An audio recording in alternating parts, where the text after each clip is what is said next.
Kuya, what are you looking forward to most about being married? Yan ang naging tanong ni Robby Domingo sa kaibigan niyang si Donnie Pangilinan. At sinagot naman niya, very confident.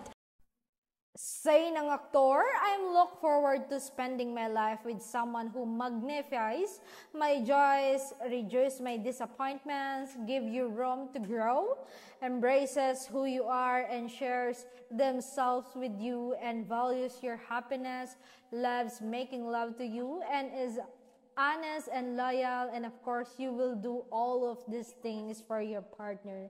At nahanap ko na nga siya, ang aking forever, ang aking papakasalan, di ba, Tink?